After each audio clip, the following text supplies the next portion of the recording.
Good afternoon, everybody. Thank you very much for attending this afternoon's Place Scrutiny meeting, Tuesday the 3rd of September at County Hall in Usk. So this afternoon's Place Committee is all about the one item on the agenda being buildings at risk. So first thing, apologies for absence. Councillor Murphy. Thomas Davis. He's sent a message. He's going to be late on arrival. Okay. Otherwise, we have Councillor Dimmock's apologies with Councillor Murphy as substitute chair. Thank you. Are we recording? Yeah. Okay. Declarations of interest, as and when. Yep. Okay. Public open forum. There's no one today, Chair. Okay, thank you. And then that takes us straight on to the actual nitty-gritty of the agenda then. So, Officer Amy Langford is here today to present this report. So, buildings at risk, and her associated officer, Victoria, sorry I didn't catch your surname. Cornock is here as well. So over to you, Amy, to scrutinise the report on the buildings in the council ownership at risk. Thank you very much, Chair.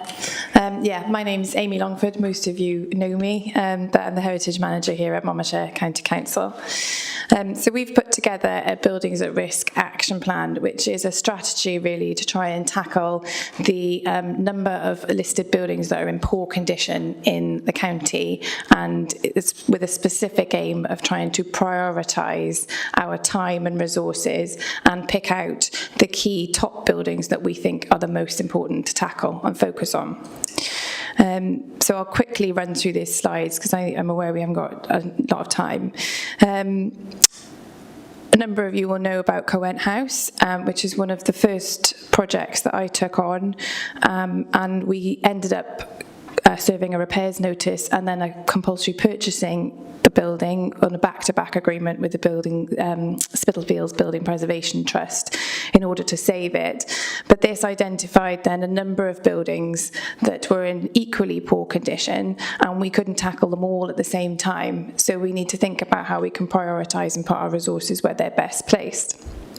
So there's a number of different notices there. I've identified that we can serve. These are formal notices that requires an owner to carry out certain works to a building in order to improve its condition or protect it from further decline. I would like to stress that the action plan identifies specific notices for our top 10 priority buildings at the end of the action plan, but our intention is not to just go in and serve these notices straight away. These are kind of like a last case scenario of what we would do. We'll try and be working with the owners in the best way possible, linking them up with different departments, trying to access external funding everywhere we can, and if all else fails, then we would serve formal notices. So there are 2,200 odd listed buildings in Monmouthshire. They've all been assessed in terms of their risk condition. And obviously we can't tackle 2,200. So we've only looking at the buildings that are in poor or very bad condition in the bottom table there. That brings us up to about 180 buildings. So we, out of those 180, have filtered these down to exclude all of these criteria, essentially, up on the screen. I won't read through them all. Pick out some of the ones that are important. So anything that doesn't have an end viable economic use. So we can't necessarily do anything with it. We've excluded from the filter. Equally, those buildings that are in local authority ownership, we do, as a local authority, we do own a number of listed buildings in various conditions, but we can't serve formal notices on ourselves. So we will then be tackling these buildings separately outside of this action plan. And then we are excluding buildings that are subject to enforcement issues, so we have got separate powers to address those.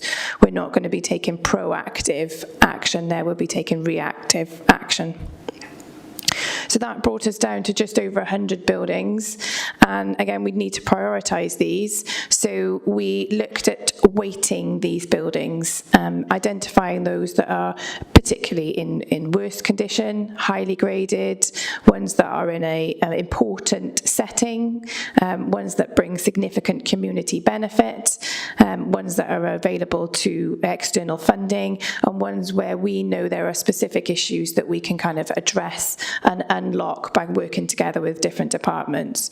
So we've given buildings that score highly on all of these quite a significant weight, which has then brought us to our top 10 of listed buildings.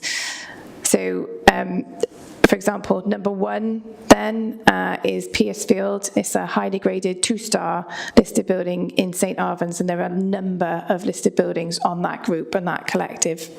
But it might help if I quickly spin through these. So there's some pictures of Piercefield. The bottom one, the earlier picture, the top one, more recent. We have served an urgent works notice on that building in order to just prop up some of the openings, the windows, to stop any more masonry from falling. But a long-term solution is to try and find a use for that building, ideally a beneficial economic use that brings employment to the area. Our second building is Troy House, a significant, substantial building, highly graded, again with a significant retention of historic fabric internally. It's a particularly problematic building in the fact that it sits in a flood zone. It's a registered park and garden. There are a number of different bats species using that building. It is in the open countryside in terms of planning. It's difficult to get any new build or enabling development or justify that on the site. So this is a particularly difficult one to unlock. Usk Priory, again, scores highly. It's in the conservation area. It's in the middle of the Usk town. It's quite an important building. This includes the stables, the gatehouse, and the priory itself. So we're grouping all of those 3 buildings in together and trying to tackle them collectively. However, we hope that we have found some kind of movement on this more recently with an application being submitted. So that's looking very positive. Again, that's just an example of how we've tried to engage with owners and encourage them to either submit applications or try and unlock some of the problems for them, rather than us going down a formal route of serving notices. Number 10, New Market Street, is a little bit deceiving, really. The lower photograph there is the earlier one. The top one's more recent. It looks from the outside, from the front, like it's had a full makeover and it's in very good condition. But that was a result of us from serving a Section 215 notice, and the owner started the work in relation to the 215 notice and didn't complete. So the rear of the property is still in derelict condition. The rear roof has got substantial holes in it and the internal floors have collapsed. So the front elevation doesn't really tell the true story of what's behind. Number 22, 20 Mono Street, again, a very prominent building in the town centre. It's important to kind of address these from kind of vitality and vibrancy point of view for the town centre. We're working very closely with Regen and seeing how we can unlock this, possibly provide funding if that's available. But this is a timber-framed building that is currently being supported by structural scaffolding internally. There has been a listed building consent application approved for the conversion of the building to flats and retention of a shop on the ground floor, and we're really positive that the owner has submitted another planning application for the redevelopment of the rear of the site as well. So we're working quite closely with them, and that's some real positive movement forward, and we hope that once that application gets approved, which I hope it will, that we'll be able to see some work on site. and that application also includes a pedestrian link from Mono Street to the back of the car park, which we all think is a very important move for Monmouth Town Centre.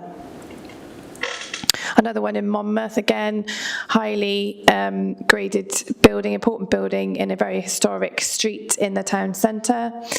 It has suffered quite a lot of water ingress, and we've managed to secure funding through CADU to get a structural survey carried out, which we're just awaiting the results. But verbally, we've had concerns that the front elevation of that building may well need to be rebuilt. So we're kind of working very closely with the owner and the Regen team to look at how we can unlock this, because, as I say, Church Street is a very important street in Monmouth Town Centre, and this is a significant concern and blight at the moment. Again, Abergavenny Bookshop, sensitive location right next to the town hall.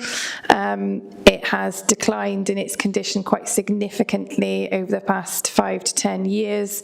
It's been regularly hit on the corner by lorries, and it's one of a building that is grade 2, so it's not highly graded, but given its prominence in the town centre and the conservation area, it's considered to be quite important to kind of tackle this building.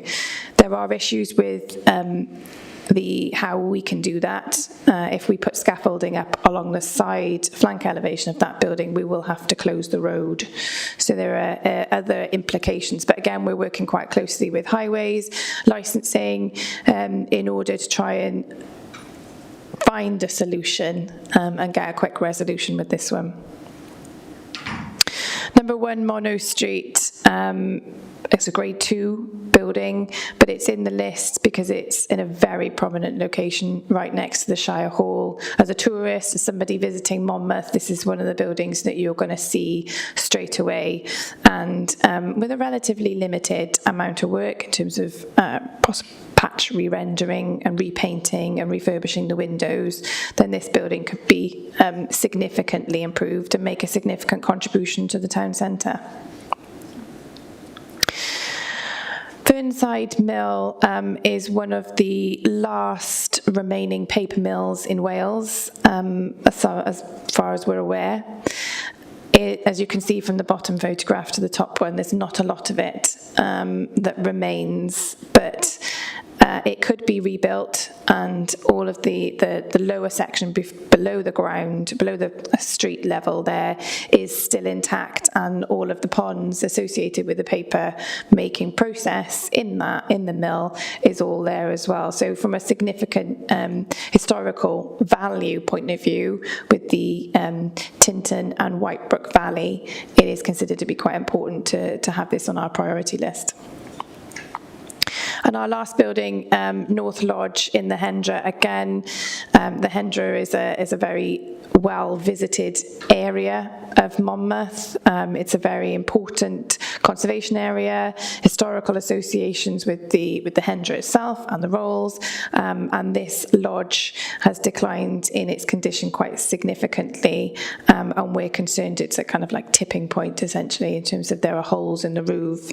So again, that's why this building has made it to our top 10. So I shall leave it there and open for questions. Okay, thank you very much, Amy. That's great. I'm surprised how many of those buildings I actually know personally. So thank you. Has anybody got questions, please? Oh, sorry. Councillor Murphy, you have your hand up. Yeah, thank you, Chair. Amy, on the repairs notice, you say that if repairs in the notice are not carried out, the LPA can then progress to compulsory purchase of the building. Is it just compulsory purchase available during that, or are there other options, like repair? you know where I'm going. With a repairs notice, no, the only course of action after that is to compulsory purchase the building. We wouldn't be able to go and do the works in default, but you can with other notices. So maybe a section 215 notice would be more appropriate if we were intending to go and do the works in default in that respect, or an urgent works notice. But with an urgent works notice, we are saying the work is urgent. So if we were to serve that particular notice, we would need to make sure that we have the funds available to go in and do that work that's specified in the notice. But an urgent works notice will only allow you to specify the minimum necessary to make the building wind and watertight. So it is a bit of a sticking plaster, that particular notice. Okay, thank you very much. Councillor Thomas. Okay, thanks, Amy, and thanks for that presentation. Very, very good. I just wanted to raise a point about the bookshop, that block on the other side of the road to the town council. It's more of a statement than a question, really, but it certainly does concern me that it is in such a poor state of repair. And as you say, the issue now of high sort of Luton type vans turning that corner and hitting it.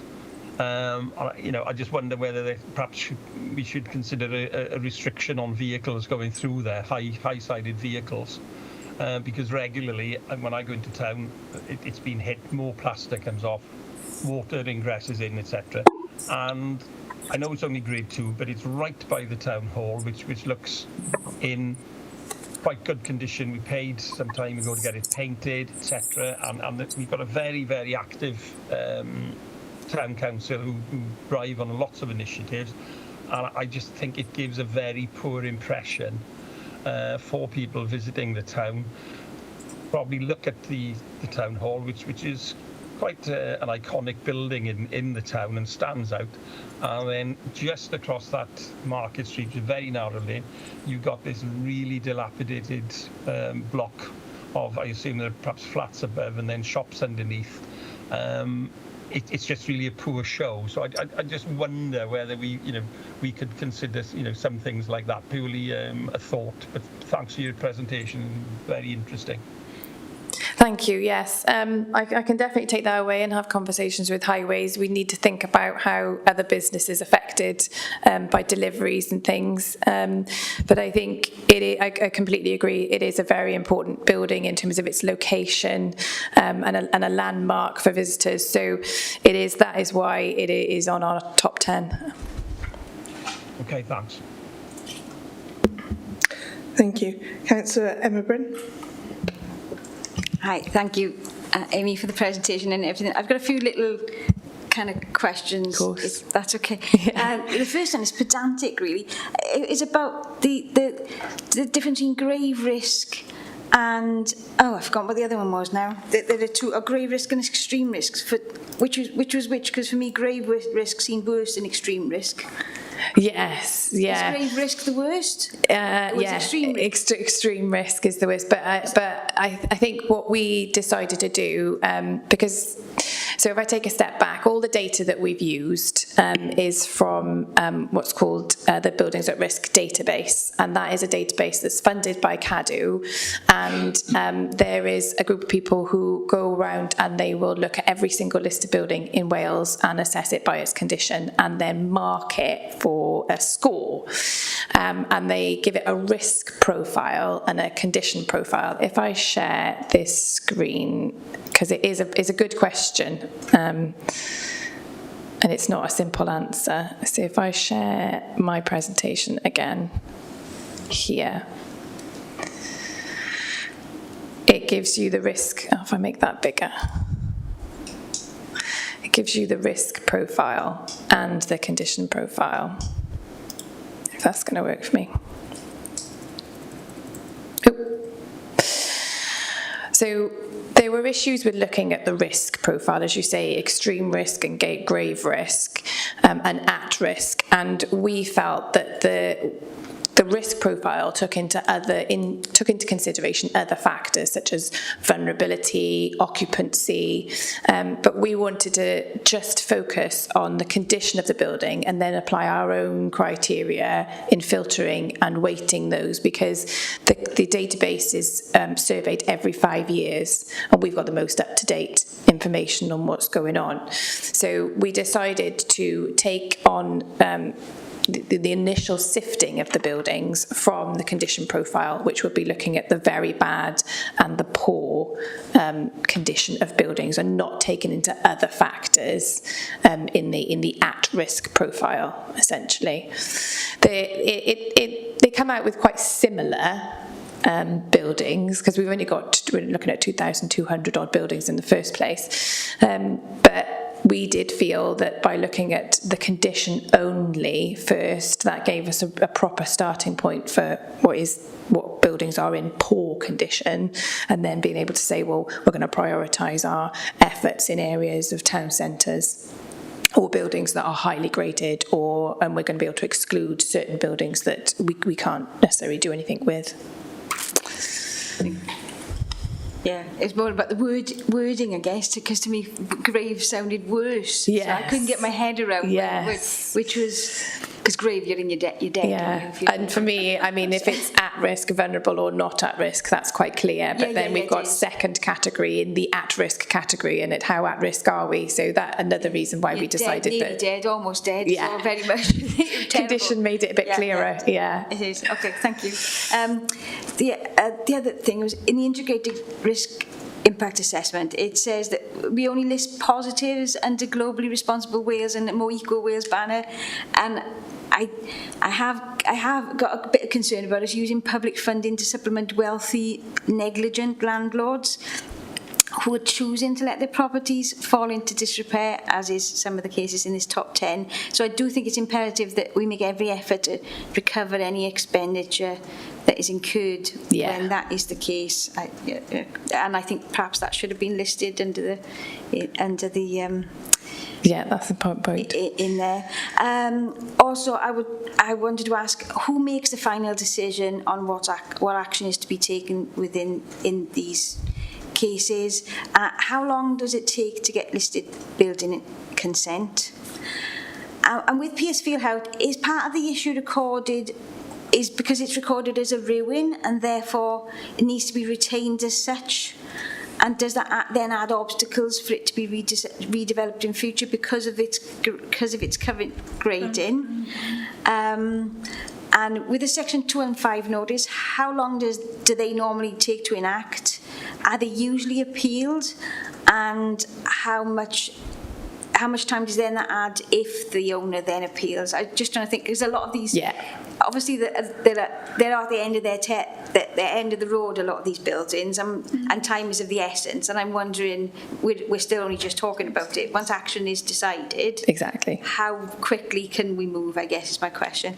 I think that's it. Thank you. No, I hope I've taken those questions down, so remind me if I don't answer anything here. So firstly, who makes the decision? So there's recommendations in the action plan of specific notices that we think are appropriate for each building, but in order to take those, we would then need to come back to relevant committees or planning delegated panel for some notices to get authority to serve those notices, and then we need to come back again in order to be able to secure funding to do works in default. So there are further stages of approval required. So by endorsing the action plan, we're not actually endorsing and saying we are going to serve these notices. We're saying this is where we're going to prioritise our resources within the team at the moment and focus on these buildings. And should we need to, we'll come back and ask for approval to serve these notices. How long does listed building consent take? Statutory, the requirement is to deal with it in 8 weeks. It depends on the scale of the application, the information that's put forward, the acceptability of the proposals. So we will do our best to try and work with an applicant to get a successful conclusion. I'd rather negotiate for another couple more months than refuse it and then go back to the starting board again. But if an application comes in and it's clean, there's no issues, all the information is there, it's more likely to go through the system quicker. And obviously, if we've got buildings that are on our action plan where we've got listed building consent applications in, we're going to try and prioritise those and get those through as quickly as possible. Piercefield, yes, it was listed as a ruin, which does make things slightly more complicated. So, for example, if we were going to serve a repairs notice, we could only require repairs to be carried out, which would bring it to the state that it was when it was listed, so as a ruin. So we're managing a ruin in that respect. But if we did serve a repairs notice and the owners then didn't carry out those repairs, we could go in and compulsory purchase. So it depends on the notices you serve and on the building's condition and situation, essentially. And then a Section 215 notice. So these notices will prescribe or can prescribe quite a lot of work to the external fabric of a building. So, for example, if we were looking at, say, Abergavenny bookshop, you could probably give about 2 months you'd need to give an opportunity for the person to appeal the notice. Some do get appealed, some don't. Previously, you used to have to go to the courts, to magistrates to argue out whether it was appropriate or not. Now that is with the planning inspectorate, so how long the planning inspectorate takes to deal with an appeal is something outside our control. Then they'll have a compliance period in order to do the work, and we'll give them an opportunity to do it if they don't appeal or if the appeal fails. And then we'll have an opportunity after that to go and do the works in default. So it can take a long time. And I think the point that you quite rightly raise is that some of these buildings are in a very poor condition at the moment. And if we then go down the road of serving lots of notices, it can take an even longer time to kind of address their condition. But I suppose we've got to start from somewhere. And we're hoping that this priority action plan allows us to put our resources into dealing with those buildings more effectively now. Was that all the questions? Did I answer them all? I'm not sure. It was the impact assessment about including risks as well as positives. Oh, yes. In terms of public money. Yeah, I think that's very important, and I think that's something that we have very carefully considered. And again, it depends on which type of notice that we serve. You could serve a Section 215 notice, and if there's non-compliance with that notice, you could prosecute.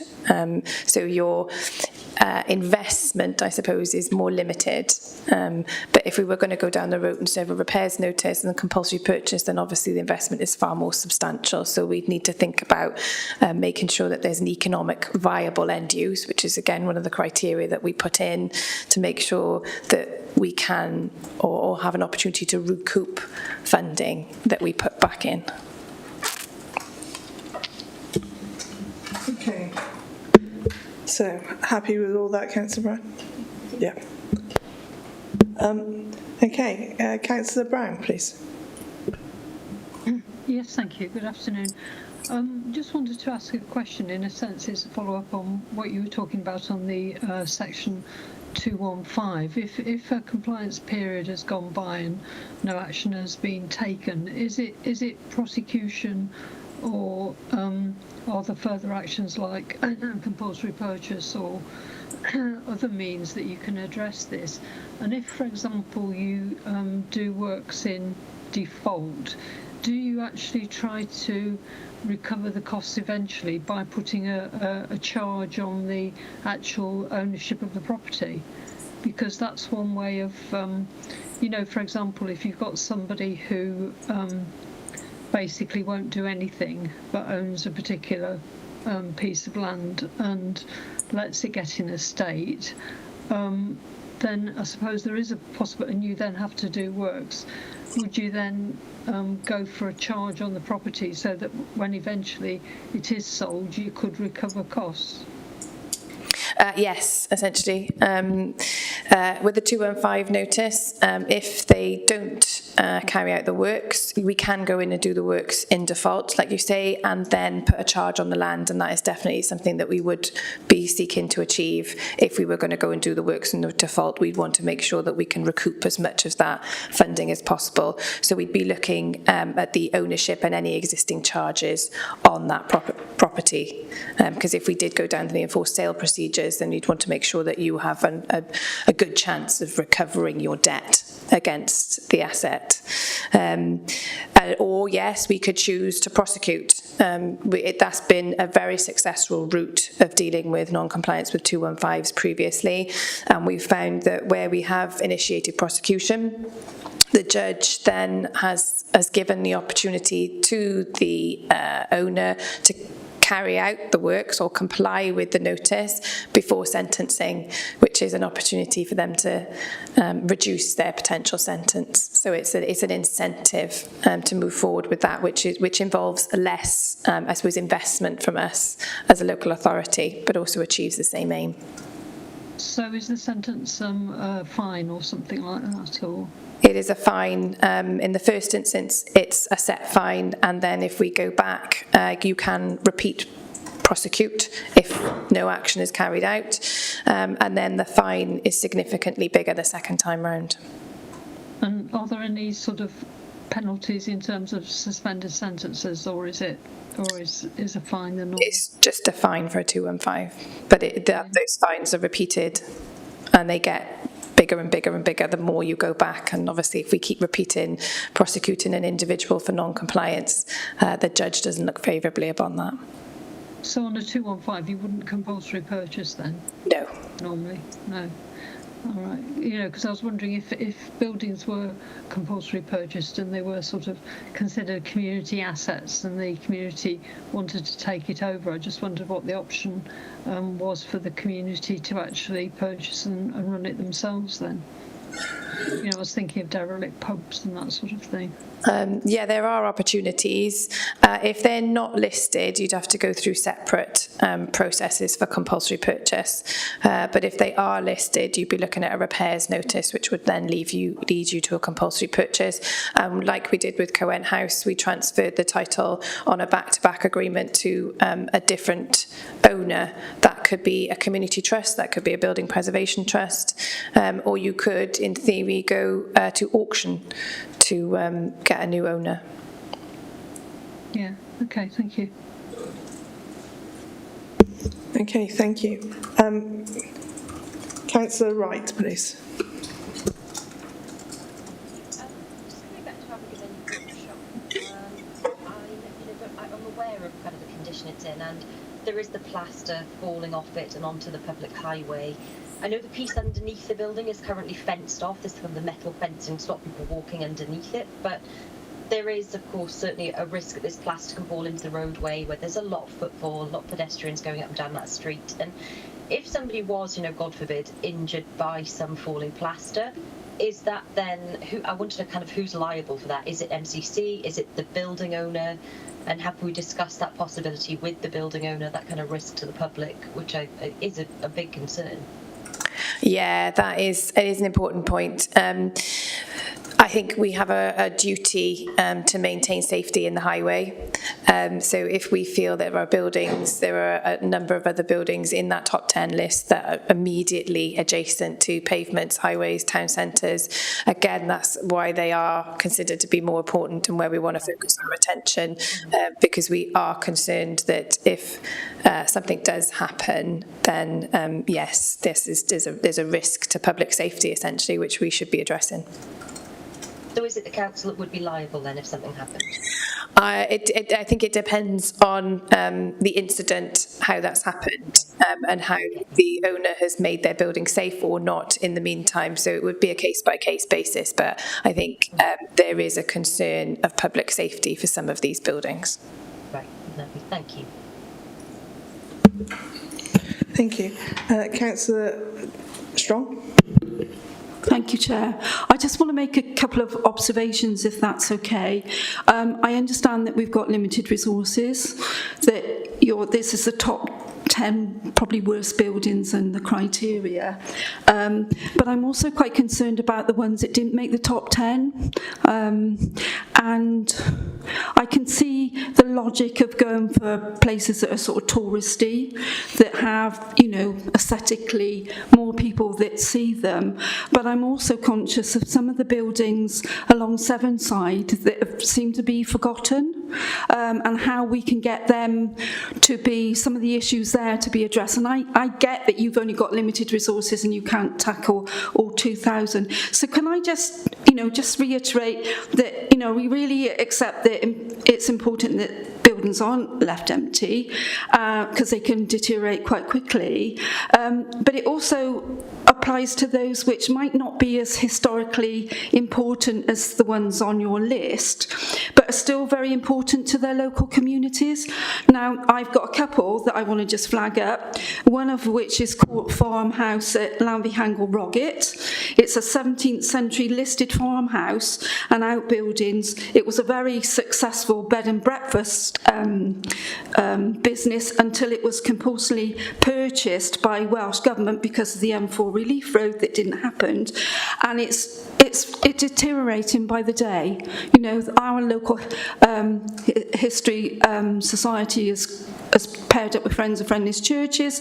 We actually go to the little church across the way and we see it sort of month by month gradually deteriorating, and it would be such a shame if that was, you know, what happens to the ones that we don't want to slip so far that it's going to cost a fortune for them to sort out. And the other one I want to flag up, and actually, you know, if we think about Severn Tunnel being gateway to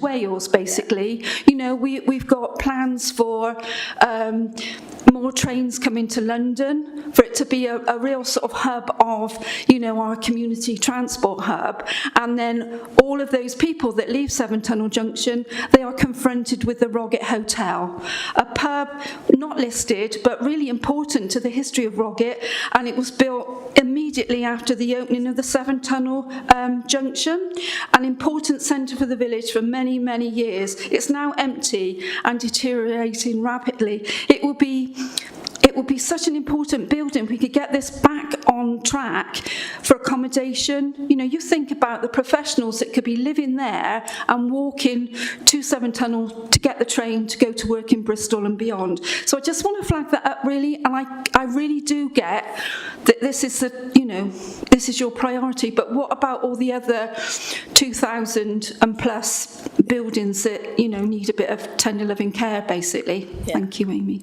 No, it's a good question. So just to be very clear, there are 2,200 odd listed buildings in Monmouthshire, but only 180 of those are considered to be poor or very poor in their condition. So a large percentage of the building stock is in really good condition and very well maintained by their owners. So this is only a small number, really, and in comparison to other local authorities, it's relative. So we're not seeing a significant problem in Monmouthshire. In terms of, as I say, that's the exact reason for the strategy, essentially, is to be able to prioritise and focus our attention on these key buildings. But the strategy does go through a kind of hierarchy of actions of what we would take. So we are trying to tackle as many buildings as we possibly can, and we realise that some of those are at that little tipping point where a letter or a bit of education or communication or a small grant might actually make a significant benefit to that building and avoid some substantial kind of restoration costs 5-10 years down the line. So in our kind of like daily interactions with people, we're doing our best to encourage and educate and get people to appreciate the value of what they've got and therefore invest in it and see that. So we are doing our best in that respect. Again, yes, the Court Farmhouse, I don't think we should go into individual buildings right now, but that it was something that didn't make the 180 because of its condition, essentially. And again, with the Roggett Hotel, that isn't listed, so not on the strategy, but there are other options and other powers that my colleagues in enforcement potentially have to try and deal with that, because we do recognise that there are locally important buildings, but unfortunately, given the resources and the time and the cost that we have to focus our efforts on those ones that are listed and as highly graded. Thank you. Councillor Brown again. Yeah, I mean, it's really coming back, in a sense, it's carrying on with what Councillor Strong has said. The problem of, for example, in my ward, I've got a historic pub that's basically deteriorating. And, I just wondered on historic buildings, which aren't necessarily, I don't know whether it's listed or not, I don't think so. But I mean, you said you could issue repair notices on listed buildings. Can you issue repair notices and do compulsory purchase on non-listed buildings, or what options are there for historic pubs that are deteriorating? The short answer is no, you can't issue an urgent works notice or a repairs notice on a building that isn't listed. There isn't that power. You could serve a Section 215 notice if you felt that the building itself had a significant adverse impact on the amenity of its surroundings. That is quite difficult if you've got buildings in very rural or isolated locations where there is very little impact on neighbours. I think I know the building that you're referring to, but again, we'll probably avoid specifics in this conversation. But that would be powers for the enforcement team to kind of tackle, not necessarily part of this strategy. Okay, thank you. Okay, Councillor Murphy. Thank you, Chair. I think we can immediately think of one in the middle of my ward. I won't even mention the village just in case. But in the past, when you've served urgent repairs notices, or in the case of Coent House, the actual purchase, you went to Cabinet for the funding. Yes. If we served an urgent repairs notice now and nobody cooperated, we decided to go ahead with it, where currently would we get the money from? That's a very good question. I'd be coming back to Cabinet essentially and asking for the money again. But what we would be doing is trying to put a package of funding together as best as possible. With the previous repairs notice and compulsory purchase, we managed to get funding from a number of different sources and minimise the request of Monmouthshire's input as best as we possibly could.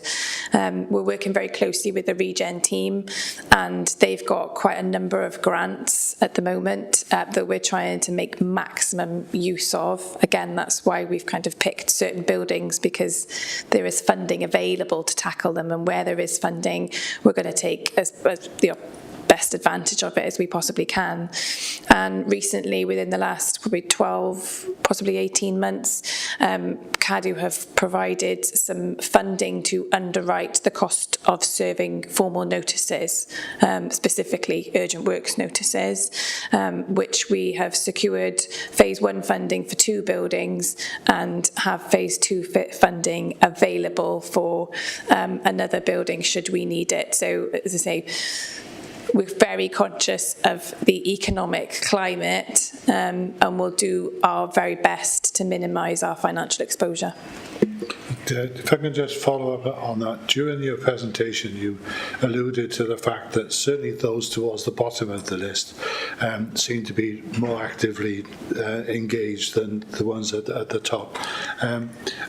Do you think, I don't want you to mention individual ones, but do you think any of them are close to actually being dealt with and coming off the list? And if they do come off the list, how quickly will they be replaced on it?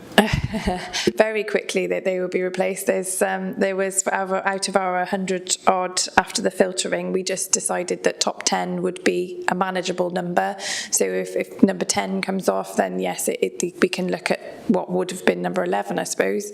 But yeah, I'm very confident on 2 buildings that we will hopefully get progress by the end of the year. caveat that with you never know what's going to happen, and we can't guarantee that, but that's definitely where we're putting our efforts and trying to engage as best as possible.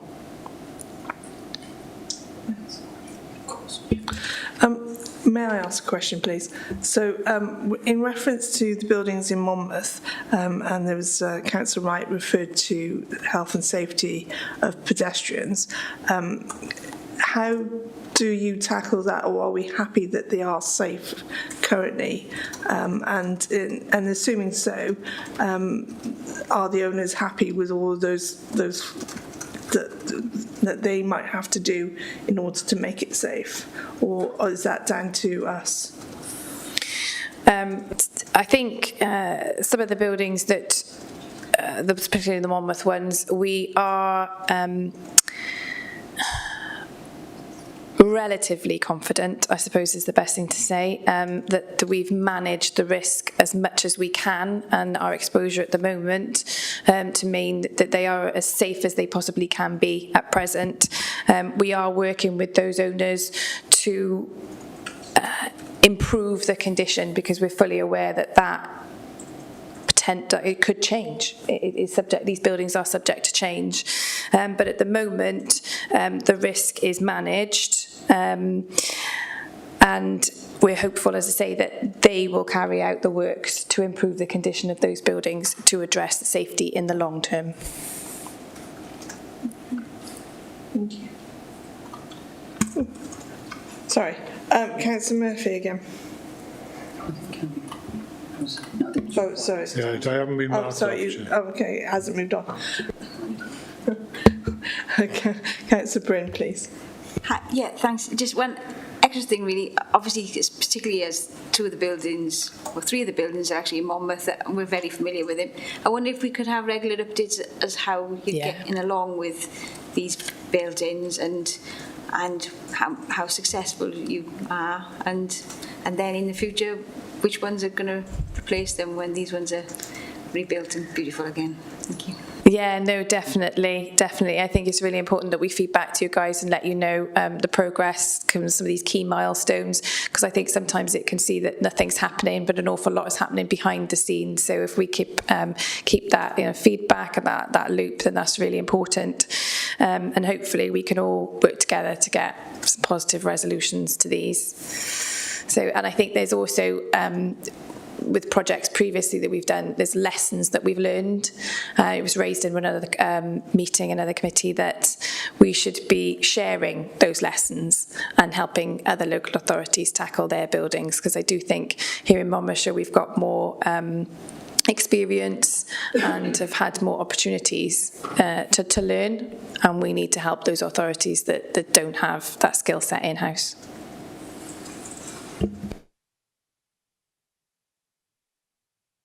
Other questions? No other questions, anybody? No? I'm fortunate, as I mentioned, to actually know some of those buildings. And the one in Whitebrook, I actually remember it as a child with the slats actually physically opening. And to see it as it is now is quite sad. So, and Pearsall Park, I spent many an hour running around inside that building, I have to say, a long time ago. Right, so thank you very much, everybody. So in reference to what everybody's thought, we've got words of worrying about section 215 and further action from Councillor Brown, and fines to the owners. Councillor Bryn, differences between extreme, grave and at risk, which was very cleverly noticed actually.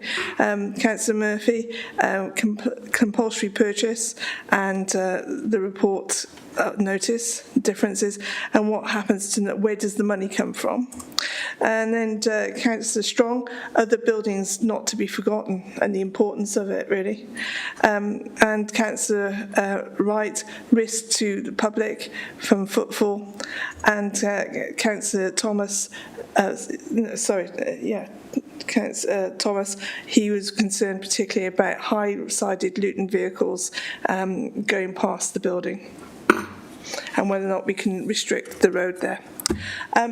So unless anybody else got anything to say, I'd like to thank you all very much, and thank you, Amy, for the report. It was very interesting, and as Councillor Bryn said about asking for updates, it would be very interesting to learn all that's going on. So thank you very much for it. Thank you. Thanks, Ed. Okay, just to note the next meeting, which is 10th of October. Okay. Oh, but Councillor Brown has a question. Oh, sorry, Councillor Brown. Sorry, could I ask a question about, because on this agenda we haven't got a forward work programme, so do we know what items are coming up in the next October meeting? And, you know, I think mention has been made of November, but I'm not sure what's coming up in October. Is it the RLDP or is it not? Yes, Councillor Brown, yeah, because this is a special, it's just this shortened agenda. But yeah, we've got 10th of October is the RLDP deposit plan. So as it stands, that's just a single item meeting because that's probably going to be a big one.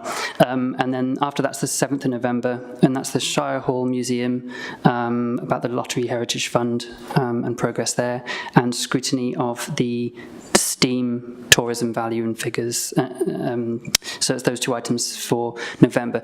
Yeah, it's a good point that we haven't had a meeting for a while, so perhaps I'll email the committee with the work programme so that you've got it ahead of the next meeting, because yeah, that's a really good point. Thank you. Yeah, okay, thank you. Okay. Okay, thank you very much, everybody. Have a good afternoon. Bye-bye. Yeah, thanks. Bye-bye. Thank you, Chair. Bye. Bye.